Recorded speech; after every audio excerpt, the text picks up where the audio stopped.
And now for my favorite part of Victory Road. Falling down a goddamn hole and breaking your neck in the process. Anyways, welcome back to my FireRed Omega Nuzlocke. And in this episode, we will finally be finishing off Victory Road. And we will make our preparations for the Pokémon League. And that means this will be the final episode, like the final exploration, or normal episode if you will. Because after this, there's only the Pokémon League left, the Elite Four, and honestly, I did say, like I did hint towards the post-game in the game, but I've decided I don't want to bother with it, because it's just more of the same. Like, there is a nice new post-game dungeon with completely new content, but I don't really feel like doing that. I'm just gonna say, if I win or if I lose against the Elite Four, the run is over. The playthrough is over. And honestly, I can't believe it's already over. Like, I've done this playthrough for almost 2 months now, and it doesn't feel that long. It feels like I've only started, 2 weeks ago? But no, it's still going. And I've had fun doing it, really. So, I don't know why I'm mentioning that, but oh no. Why am I saying oh no? It's a weak move. And Earthquake, I realize, is a bit stupid to use, because it does hit my teammate, but not very strong, as you can see there. Because Kappa is just a boss, and tanks hits surprisingly well. So let me heal back some of that damage, and then we can move on. And come to think of it, I think this is actually the final boss of Victory Road. So I'm not even sure why I didn't do this fight in the last episode, but I guess I wanted to mix things up a little. I don't know. No, there's one more trainer here. He's the true final boss of Victory Road, so we're gonna fight him with a little mouse. Now let's see what you got. Yes? You got nothing, apparently. You should be proud of yourself, having battled your way through Victory Road so... whatever. Double Edge, don't care. I hate self-damaging moves with a passion, and I never use them. Like, never. Ever. Unless it's something like Wild Charge on a Zap Striker, because it can't learn anything better. But, that aside, we finally arrived at the Pokémon League. So, while we slowly make our way there, I could run, but it doesn't feel as climactic if I do that. Let me pick up a Lumberry, very nice. And let's just do a little retrospective of the run, I guess, while I get lost in the final maze. This is the true obstacle of the run. Not the Elite Four, not any of the gym leaders, not Joe. Nope. It's this little maze here. This is where so many trainers lost their run. This is where they just gave up. But I've made it. I'm on the Indigo Plateau.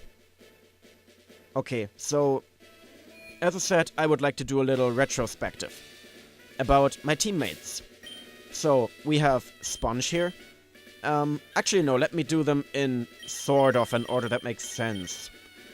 You first, then you, then you, then you, and then you. Okay, so, yeah, cancel out of the menu, that's what I wanted to do.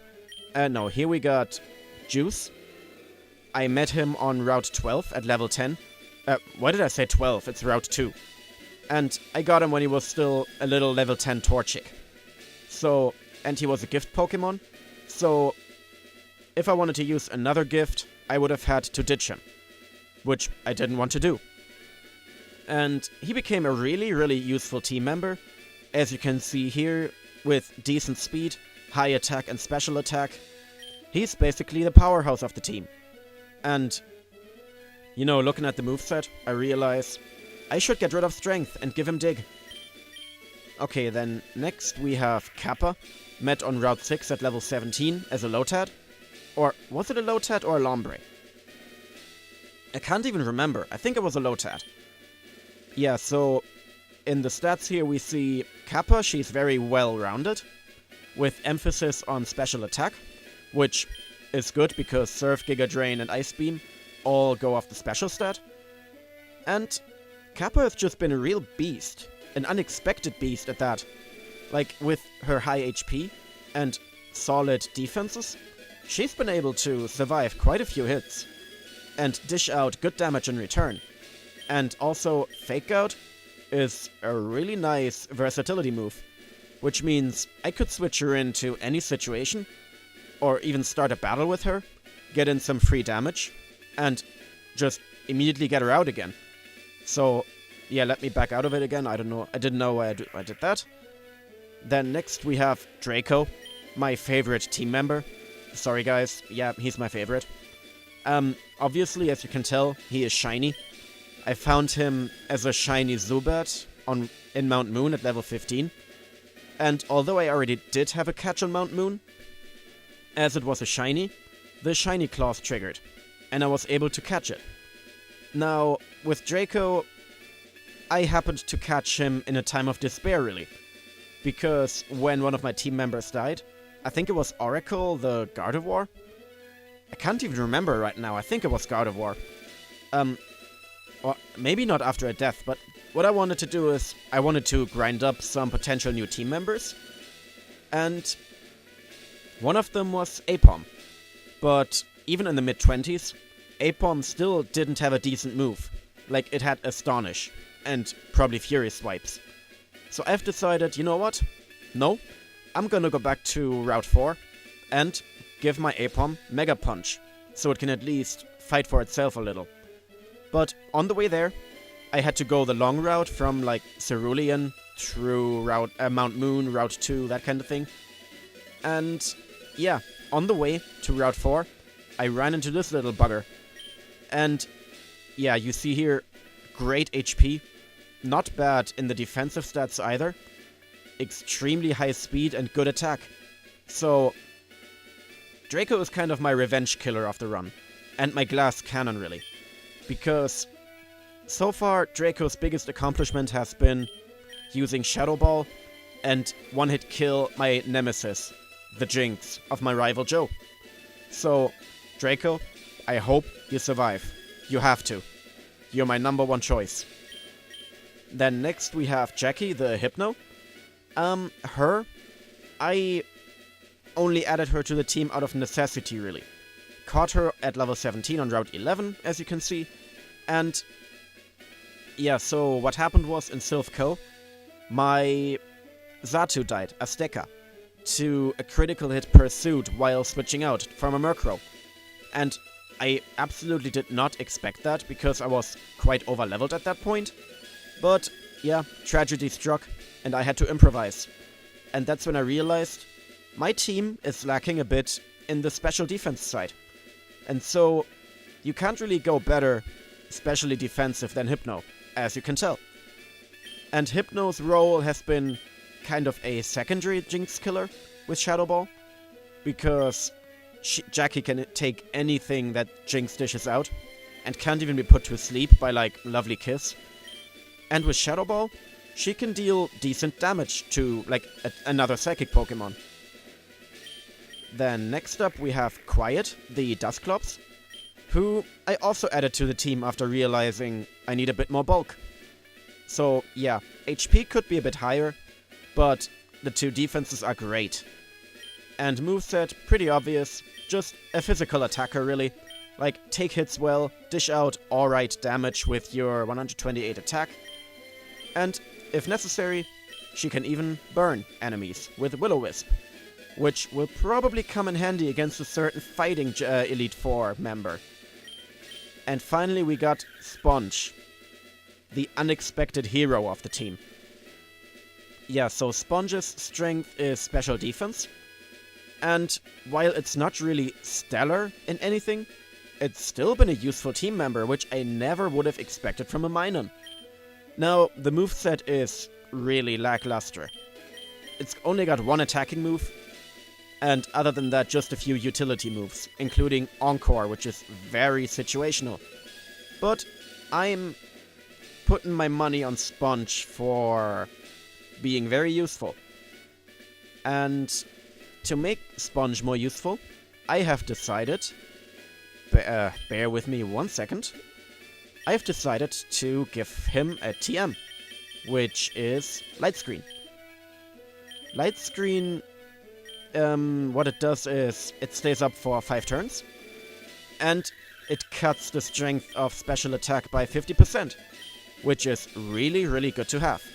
And I'm gonna get rid of charge, because, quite frankly, it's useless. I never use it otherwise. Okay, here you go. Machine set. Sponge learned light screen. Now then, do I have anything else I want to give? Dig will go on juice for strength, but I will do that in between episodes.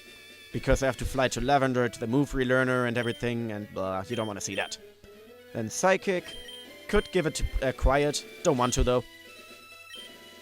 Brick Break. I don't need another fighting move on the team. Reflect would be nice. Who can learn it? Only Jackie. Should I? Should I go for Reflect? I'm liking the moveset, really. I don't want to get rid of Brick Break, because Lorelei has Ice Pokemon, and Brick Break will be effective against Ice. So, I'll maybe do it in between battles. But for now, I'll keep the TM for emergency situations. Then, what else do I have? Fire Blast over Flamethrower is a possibility, but as I keep saying, as I've gone on record saying, I don't like less than 100% accurate moves. And I think that's it. I have Overheat as kind of like the ultimate emergency button, but no. Yeah, I will decide that in between episodes. But for now, let me see if anything gives, if anybody, I mean, gives out free stuff. He's just talking about Agatha, probably has a crush on her, I don't know. Then what's your deal? You're just random cool dude. And, oh! They're actually hinting towards Claire in the Johto games. Is that new for the hack? Or is that in the main games as well? That's really interesting. Then here's... Yo! Here's Gym Helper dude. I don't know what his deal is. This is it! Go for it! Generic text, yeah! And, because of the rule I've introduced... Oh! Okay, I think 30 will be enough. Now what I'm gonna do with... Actually, no. I don't want to waste all my money. 20 should be enough. So I've decided I will only use those items as like a portable Pokemon Center. And do I need Hyper Potions? Couldn't hurt. But yeah, within battles, I'm gonna limit myself to using... 3 healing items per battle. Nothing more. Just to keep it a bit fair. And... yeah, because... let's face it, I'm gonna overlevel, probably. So, I'm gonna keep it at least... I'm gonna at least keep a semblance of a challenge. So, also, in between episodes... yeah, I will do set overgrinding. I'll probably get my team up to level 70. That should be enough going with the levels in Victory Road. And if it's not enough, I have a bit of an emergency plan. I have a bunch of rare candy, which I can give to my team members in case of an emergency. So let me just take out all the stuff that I need. Okay, that was actually it. Alright. How many rare candies do I have? Let me check. Sorry, this is turning into a rambling episode, but... I just want to do a bit of preparing on screen. I only have 8. Damn, I thought I had more than that. Okay.